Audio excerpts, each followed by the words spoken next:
Mr. Chair, as Yes. one of the vice chairman of this committee hearing this issue on Philhealth, I just have some clarificatory questions based on your presentation. Maybe Philhealth can answer briefly. Ano pa po ang status ng mga COA reports based on your presentation? Can you answer that briefly? Ano po ang status nyo? Na-correct nyo na ba yan? Na-filean ba ng case? If you can just answer that briefly para I can follow up with more clarificatory questions. Mr. Chair. Dr. Vargas recognized. Mr. Chair, Mr. Congressman, good morning po. With regard to the COA findings, especially for example on the statement of accounts, we have reinstituted po the submission of statement of accounts for all case rates that is covered under circular in 2016 in May 31. Mr. Chair, just a clarification.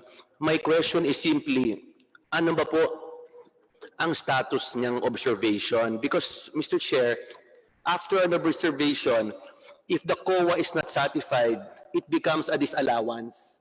Gusto ko malaman, is it disallowed already? Meron na bang adverse findings? Was it subject to a special fraud audit?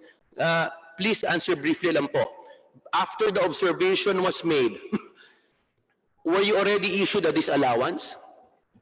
Mr. Chair, Mr. Congressman, I will defer to our finance who handles the audit reports. Mr. Limsiakos recognized. Mr. Chair, Your Honor, sir.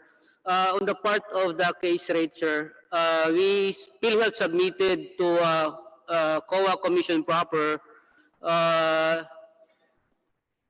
request appeal, filed appeal po on to the COA Commission proper on the notice of disallowance for all case rate. So, Mr. Chair, ano po, na-disallow na po. Sir, that's just my question. So, you were already disallowed? Yes, sir. May disallowance po. And then you appealed based on the disallowance? Yes po, sir. That Anyway, was Mr. January Chair. 22 po, 2018 po, Your Honor. I take exception kasi to the recent statement of General Morales that even Superman can't solve the Philhealth mess.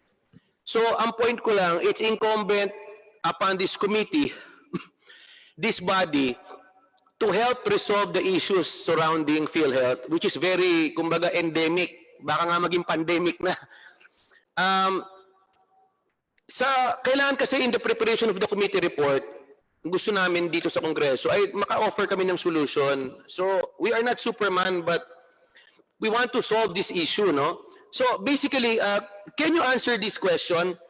Are there two types of fund releases to hospital? Yung una ba, those reimbursed for medical bills after patients have been released from hospital? And the second is those hospitals given an estimated medical expense for 90 days requirement under the interim disbursement scheme. Can you confirm, dalawa ba ang types of fund releases to hospital? Yes or no? Mr. Chair, Mr. Congressman, the regular benefit po being paid by Philhealth is after the submission of claims by the hospitals, then we will reimburse. However, we do have a policy under the board resolution. Ito naman po yung interim reimbursement mechanisms wherein in times of fortuitous events and there are declarations of state of health of emergency or calamity, then we can provide or preposition amounts to the facilities. So dalawa ba ang types of fund release, yung reimbursement saka yung base ng IRM, yung ba yun? Yes, ngayon po, meron po tayong IRM. Pero hindi po siya regular fund release, only again in times of fortuitous event and there is a declaration of emergency or calamity. So may we request the Philhealth to provide the committee yung itong fund releases for at least 1 year for us to be able to prepare a committee report? Next question ko po, Mr. Chair, as part of our hearings, may we require the Philhealth to submit the list of hospitals, their CEOs, addresses, and the respective amounts given to each of them, and explain who among the hospitals were accredited and who were not accredited prior to disbursements of any amount, Mr. Chair? para lang for us to be able to comprehensively prepare a committee report, Mr. Chair. I move that that we require Philhealth to submit the mentioned documents, Mr. Chair.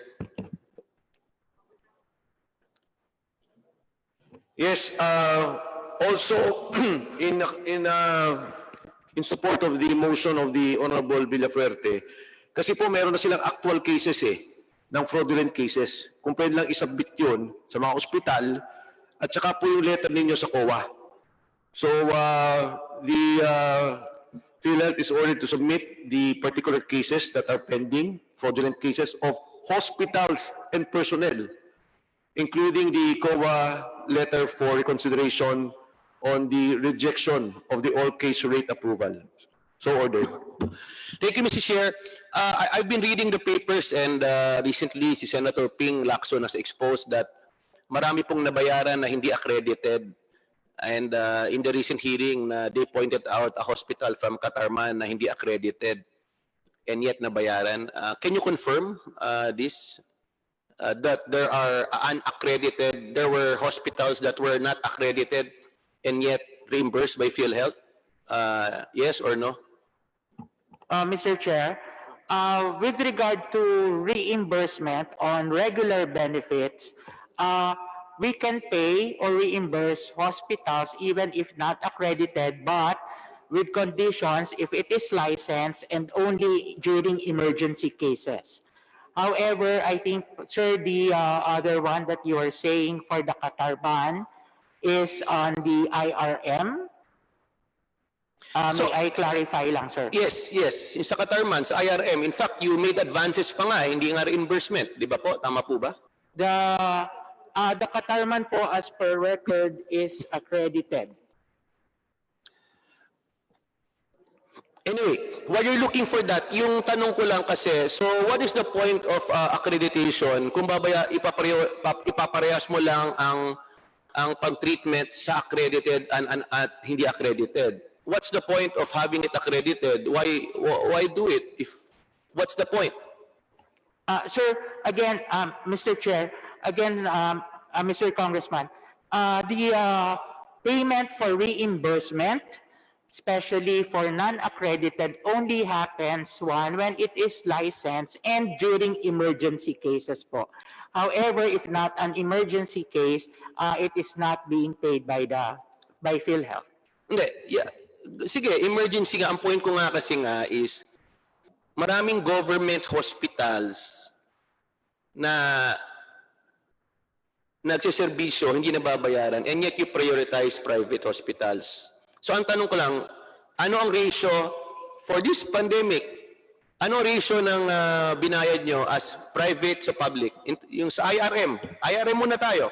Huwag na muna yung other case rates.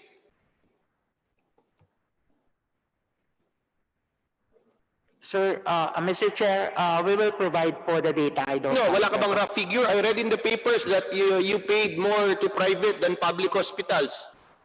Mr. Chair, may I- Si ano's raising his hand, Mr. yes. Chair? The Vice President. sorry. Mr. Go Chair. ahead. To answer the question of Honorable Congressman, sir, on the part of the IRM release, there are, as mentioned, we have 14.97 po, and sa figure na po na ito, ang na-release natin sa private ay amounting to, Akin na muna to. sandali sir ha, 7.7 billion to 505 private HCIs and 7.3 billion for 206 government-owned facilities, Your Honor. Hindi, yung tanong ko lang po, can you confirm that you paid more to private hospitals in terms of value as against government-owned hospitals? Yes po, Your Honor. Yan kasi yung mga pinarating sa amin ng local government na ang dami yung payable sa public and yet inuuna niya yung private. Bakit? Why is it so? Why do you do that? Mr. Chair, Your Honor, kung marapatin po ninyo, ay explain ko po ng konti ang proseso ng benefit claims processing po natin at saka yung pagbayad po. If okay lang po sa inyo, sir, Your Honor. And mamaya na lang, Mr. Chair, kasi later we can give time. Anyway, ang ano lang kasi, ang tanong ko lang, for example, yung provincial government of Camarines Sur has been entertaining COVID patients. The provincial government of Camarines Sur has set up isolation treatment centers since April. And it's already August. Wala pang nababayaran maski piso. Yun lang, and it's hard to sustain this operation. And yet, we hear in the news na ang daming anomalya. So, yun lang ang nakakalungkot din na si Governor Ibardone rin of Samar was complaining na ang dami nilang billable sa Philhealth amounting to over 100 billion if I am correct, hindi nyo binabayaran. So what my point is, LGUs are helping in the drive to fight COVID, and yet PhilHealth has preference over private hospitals. So pwede ba pakicorrect lang po yan? Kasi ang iniisip ng tao, dahil pag LGU walang anomalya, nagkakaroon ng karamihan ng anomalya, Mr. Chair, if not all, are involved ang private hospitals. So, ang sinasabi ng taong bayan, kaya nyo piniprefer ang private, dahil doon nagkakaroon ng mga ghost patients. So, yun ang point ko lang, please. Since April, hindi pa nakakakolekta yan, saka pinapahirapan nyo. Meron pa ako isang tanong, no? Is it true that you only pay patients na tinreat pag nakakomplete ng 14 days?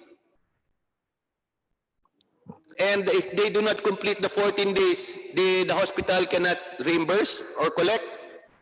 Mr. Chair, Mr. Congressman, that is a requirement po for the isolation units. That is the 14-day payment for the room and board, including the food, the hygiene kit, the medicines that are provided, because again, the isolation unit is partly the quarantine. However, for confinement po, no sir. Hindi kasi yung Camarines Sur Medical Center was opened up last March to be an isolation treatment center, not a full hospital. So we've been treating patients there since April. And wala pa nga nakukolek ni piso. Then yung ay requirement mo ng 14-day. Ang tanong ko lang, you have to revisit this policy. Why? Paano after the 8th day ay tinestinwab yung suspect o probable tapos negative. So, do you still require the 14-day? Kung punong-puno na yung hospital, I think you have to study that. Diba? Yun ang point ko. Kasi kung nga rin, 11 days lang, hindi kayo makakakolek kasi 14-day, but sinwab na, confirm na, negative na. What is your statement regarding that? Mr. Chair, Mr. Congressman, yes po, currently we're following the DOH protocol with regard to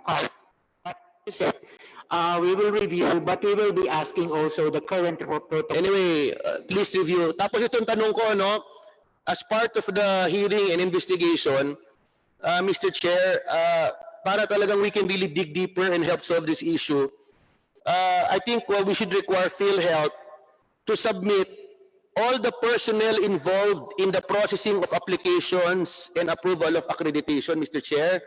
May we request the body that PhilHealth submit a list of personnel involved in the processing of applications and approval of accreditation, so we can really dig deeper kung yung meron talagang sindikato dito, Mr. Chair.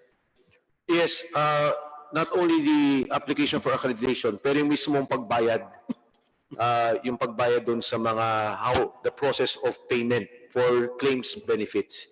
And So, Mr. Chair, if we can I may add, if they can submit also the supporting papers required by PhilHealth in support of the application for reimbursement or liquidation of PhilHealth advances. Kasi Mr. Chair, pag nalaman natin kung sino ang involved in the processing, malaman natin kung sino ang nagpa-process, sino yung nag-liquidate reimburse, maybe we can really dig deeper into this issue, Mr. Chair. Yes, we will do that. Kindly submit the documents as requested by the Honorable Villafuerte. Honorable Villafuerte, your last question before we proceed to the minority floor leader. Konti na lang po, Mr. Chair, kasi ako talaga very curious dito sa investigation because we don't want this investigation to be media and publicized tapos hindi talaga ma-solve because this issue Chair. on Philhealth has been going on even before this administration. Konti na lang po, Mr. Chair, with your indulgence. Ang Yes, tanong ko lang again, po, let me just clarify para po dun sa mga dumating at gusto magtanong mamaya muli. Ang ating pong sequence ng topics is number 1, all case rates. Number 2, yung IRM. Number 3, yung IRM, finance. Ang susunod, OFW. Tapos po yung IT and the administrative cases. Honorable Villaferte. Mr. Chair, para mapabilis lang, ito yung mga tanong ko kasi. Maybe they can already respond in writing as part of the preparation of the committee report. Ito yung tanong ko. Did the hospital specify the specific names of patients and their respective billings? And what specific documentary support were given to Philhealth for each and every patient applying for reimbursement?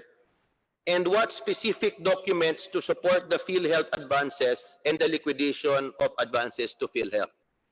Then my other question is, who in Philhealth from each provincial or city offices going to regional offices up to the central office of Philhealth conducted evaluation or audit the amounts applied for reimbursement of hospitals or the determination of liquidation, and who in Philhealth determines and approves the release of funds to the hospital? Critical po to. Then another, are all these reimbursements and or advances subject to liquidations of hospitals, subject to audit by Philhealth's internal auditor by Commission on Audit? Another, has there been any audit of the financial records of the hospitals to determine whether the entries therein and their supporting documents correspond to the billing submitted to Philhealth? Please take note po ha. Another, can a detailed listing of all funds given to hospitals with their respective patients to which such billings pertain to and their respective amounts thereof be provided to this committee? Another one, did Philhealth prescribe standard hospital costs in terms of occupancy, laboratory fees, and other costs? I think yes. Are there standard fees payable by Philhealth for medical doctors' fees? Are the hospitals free to indicate any amount without a limit or ceiling? Maybe you can answer this briefly. Meron bang power ang hospital to indicate any amount without a limit or ceiling on any case rates? Cases, not case rates. Dr. Vargas. Mr. Chair, Mr. Congressman, yes po. The hospitals or even the professionals, the care providers actually, doon po sa ating forms nakalagay po doon that they should indicate the actual amount and of course the Philhealth benefit. So with this policy, has there been an instance na nag-overprice ang doktor, hospital, which led to the loss of government funds through Philhealth? What we pay, sir, is the case rates. My question, Mr. Chair, is that are the hospitals free to indicate any amount without a limit or ceiling? You said yes. Is that Yes. correct? Yes, sir. Has there been an instance na inabuso to? Since the declaration po for the claims of the hospital are really the actual amount, so the doctor, for example, No, my question, Mr. Chair, very 35%. simple lang po. The Philhealth allows hospitals to indicate any amount without a limit or ceiling. Ang tanong ko lang po, Mr. Chair, is there an instance na naabuso to at magkano? You're under oath. Yes, sir. Mr. Chair, sir, Sandali. may I clarify Mr. lang? Chair, he said yes. My next question is, Ano, sir? what amount was involved? Mr. Chair, may I clarify lang po? Go ahead. The filing of claims po kasi, nadudun po for example yung mga doctors, kung ang actual charge po nila is 15,000, Yun po yung nire-require natin na i-declare. Dahil yun po yung actual na sinisingil nila. However, ang PhilHealth po will only pay, especially pagdating po doon sa case rates, kasama na po doon kasi yung ibabayad para sa mga doktor, which is only like 30%. Mr. Chair, simple lang yung tanong ko so, po eh. allowed po na sila ay magsusulat doon kung magkano ang kanilang sinisingil. Mr. Chair, my question lang is, they give the hospitals the authority to indicate any amount without a limit or ceiling. Ang tanong ko lang, has there been an instance it was abused? Yes, you said yes. Mr. Chair, sorry po.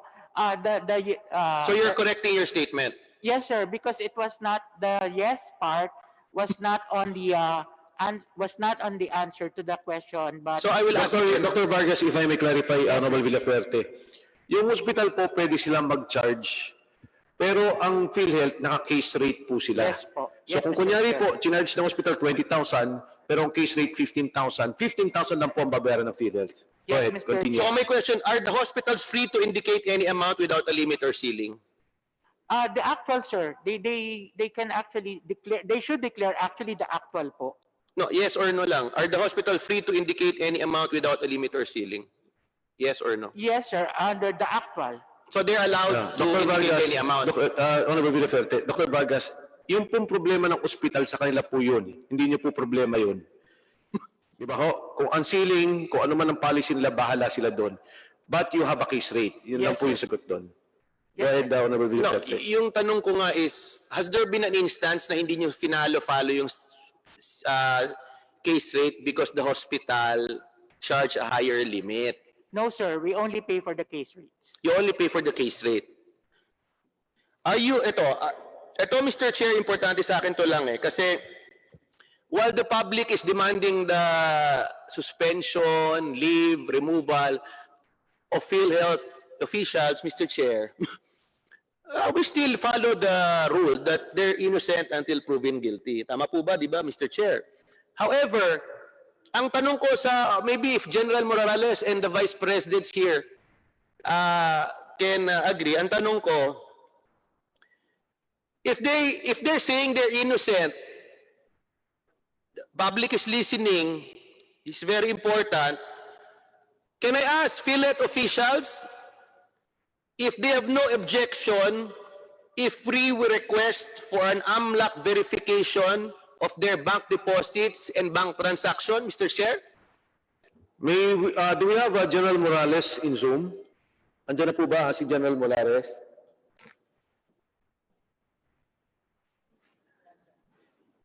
Wala po si General Morales. Ano bang, Comsec, ano yung official excuse ni General Morales sa committee?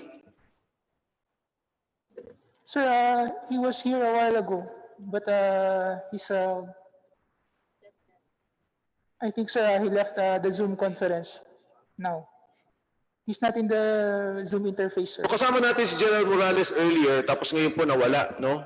Wala pa wala tayong information Yes, Your Honor. kung anong reason. So, pwede yung may sumagot. Who's the most senior in PhilHealth na nandito po sa atin? Sa floor? Mr. Chair, maybe all the officials here present and in Zoom. Simple question lang po.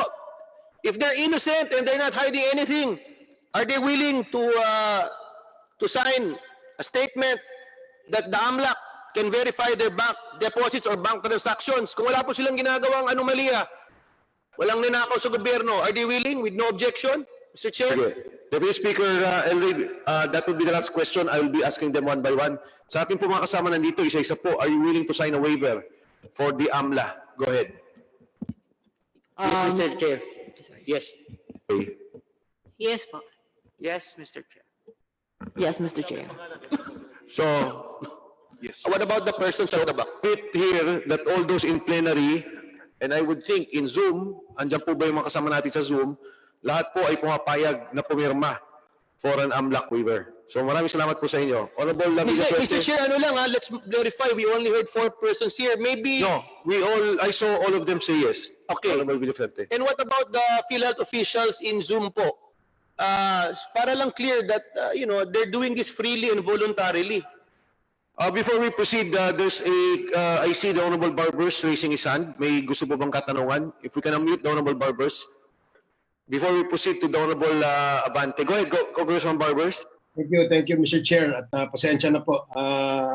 I just wanted to ask the question that was raised by Deputy Speaker Villafuerte is a valid question, including the request for the AMLC to check into the bank records of the persons involved. But the most important, those people that agreed, Mr. Chair, are persons at the lower level of the structure of the Philhealth.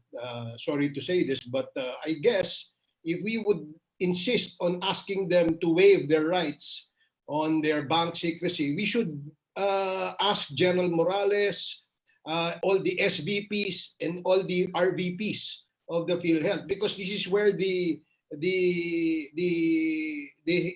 system seems to be failing, and which makes us conclude, and majority of us conclude, that there is indeed a mafia. So yun po ang tingnan natin, because there are a lot of stories that some of the officials, the RVPs and senior vice presidents, including that guy, Mr. Limshaco, has somehow an interest in hospitals and some interest in the claims, no? Marami pong ganyang kwento. So I'd like to ask further kung sino po yung dapat puntirehin natin diyan sa waiver, Mr. Chair. Maraming salamat. So sa katanungan ni Deputy Speaker Villafuerte, ang follow-up po ni Honorable Ace Barbers, hindi lang po sa senior management ng ating PhilHealth, pati doon sa regional officers na kung saan nagsisimula yung usapin at bayaran ng case rates at iba pang mga benepisyo. So we will ask them officially through this committee, Honorable Mr. Chair, briefly lang, and I will already yield to other Kongs. Yung tanong ko lang kasi, the people here, I assume they're well-meaning. The fact that they're facing us, hindi sila nagsasakit-sakitan, and they're willing to sign a waiver, I have no problem with them. Thank you for being here. No? Ang problem ko po, Mr. Chair, yung wala dito. Sana yung nasa Zoom na matataas na official, bago lang po ako mag-yield, sana I would like to ask, sino ba ang nasa Zoom na Senior Vice President, member of the board? Na... Comsec, Mr. Chair. Yes, before that, Comsec is recognized to please enumerate the PhilHealth officials in Zoom. Pero po yung binanggit ni Honorable Barbers, wala po yung iba talaga sa mga regional But we will include them. We will write them officially. But those in Zoom, Comsec is recognized. Sino po bang nandyan? Your Honor, before anything else, President Morales left the Zoom interface because he's not feeling well. And we also have the Chief Operating Officer, Vice President De Jesus, via Zoom. Okay, Vice President De Jesus is recognized. Si General Morales daw po ay umalis dahil medyo masama ang pakiramdam. So, yes, Vice President De Jesus is recognized. While he's being unmuted, Honorable Fernandez. Mr. Chairman, I move that we also include all the regional directors na mag-undergo din sila sa AMLC and all the board of directors ng PhilHealth. Thank you for that, Deputy Speaker Fernandez. So the board members, EXICOM, and even the regional officers. Vice President De Jesus, are you here?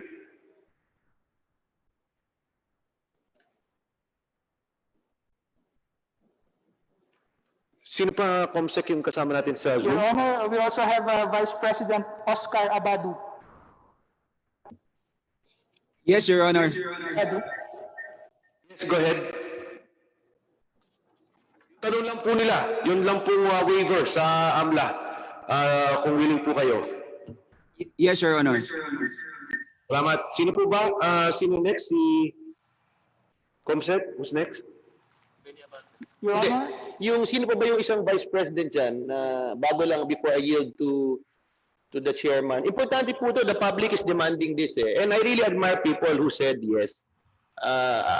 We laud your honesty. Who's the other one? De Jesus? Yes, sir. Nandiyan pa po ba si Executive Vice President De Jesus po of the Philhealth?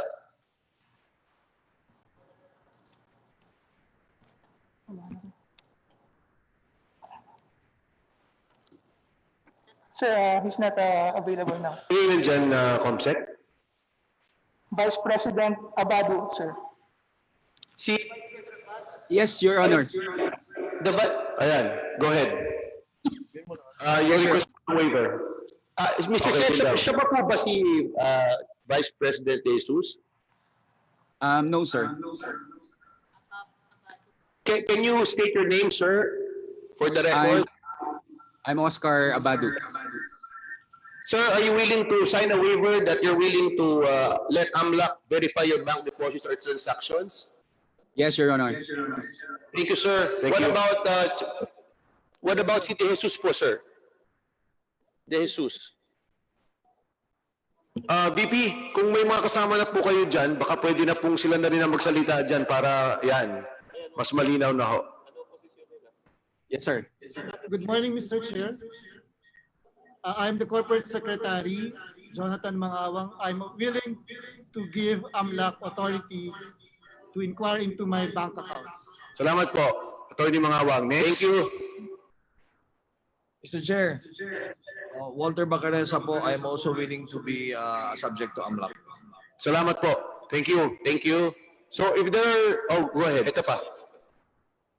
I'm Dr. Shirley Domingo, and I'm also willing to give authority for AMLAC to look at all my transactions. Thank you so much. Mr. Chair, I'm Hilda Diaz. I'm also willing, I'm Vice President, and I'm also willing to be checked by AMLAC. Salamat po. So, if there are no other... Mr. Chair, thank you for your time. I will yield and will ask later. I thank everyone for cooperating and in the interest of public. Maraming salamat po. We are all here to really find out sino ba talaga ang involved, sino ba ang matitinong opisyal ng Philhealth. We are here not to harass you but really solve this issue and problem of Philhealth na dapat talaga patakbuhin natin ng maayos. Maraming salamat, Mr. Chair.